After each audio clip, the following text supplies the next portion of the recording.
Assalamu alaikum friends. Today we will talk about critical thinking. So what is critical thinking? The critical thinking نه مخکې مونږ له اول پکار دی چې مونږ thinking وپېژنو چې دا thinking څه ته وایي. نو هر یو کار چې مونږ کوو thinking هغې له یو سپورټ ورکوي. که هغه څه اکشن یا څه مونږ څه سلوشن ګورو د یو شي یا که مونږ څه ډیسیژن اخلو د څه په باره کې هغه مونږ د thinking د ریزلټ په شکل کې اخلو.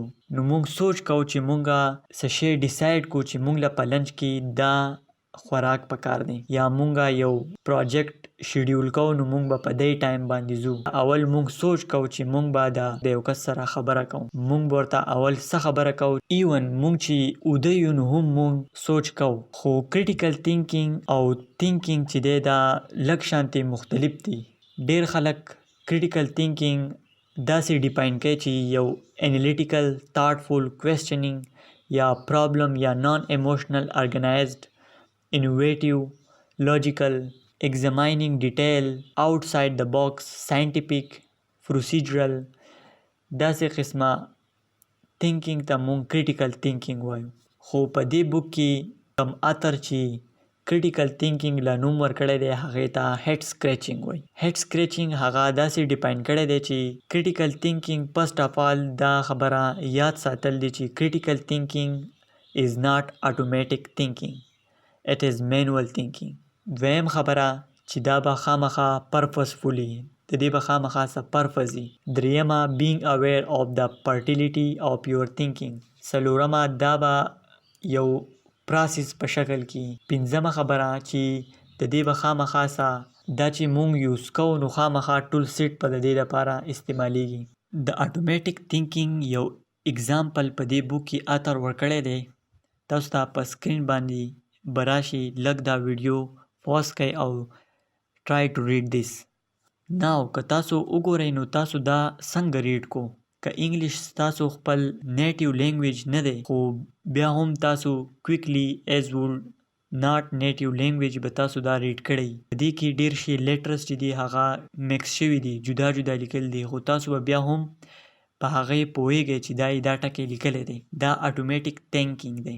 که تاسو د انګلیش ریډینګ ایکسپیرینس ډیر زیات نو تاسو به دا پیراګراف ډیر زر ریډ کړئ. خو که زه دا کوېسچن وکم چې دا ټول مسپیلډ ورډز وو دا تاسو څنګه ریډ کو نو دا اټومیټیک thinking دی.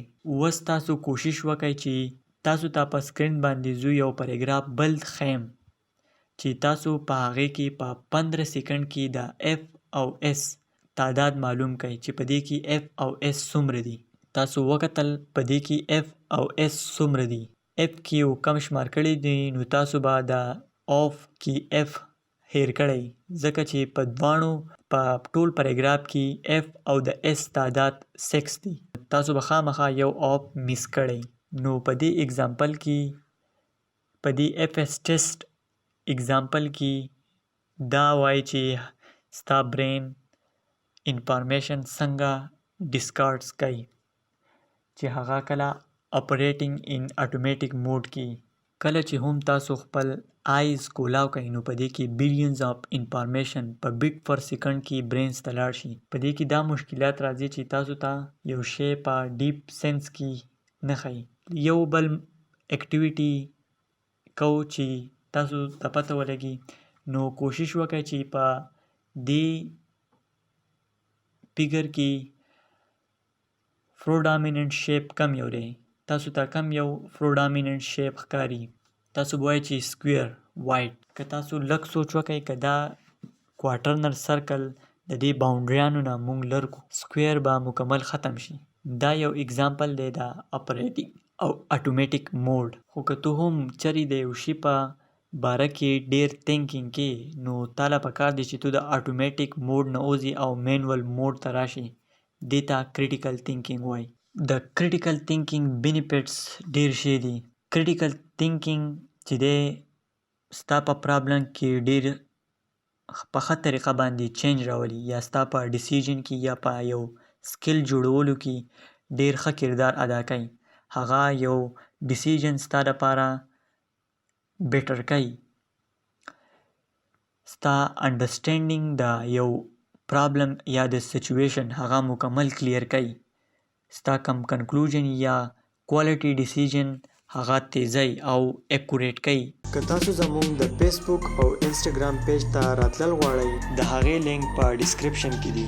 که دا ویډیو ستاسو خوښه شوي نو دا ویډیو ضرور لایک کړئ او کامنټ وکړئ او شیر کړئ دا ویډیو د خپل ملګرو سره او سبسکرایب کړئ زموږ د یوټیوب چینل. د دې سره به تاسو نوي شوزونه وپیژنئ او ورسره بیل آیکن هم وایئ. د دې سره به تاسو ته پته لګي چې موږ نوې ویډیو کله اپلوډ کړله. او په آخر کې د کتل لپاره ډیره مننه.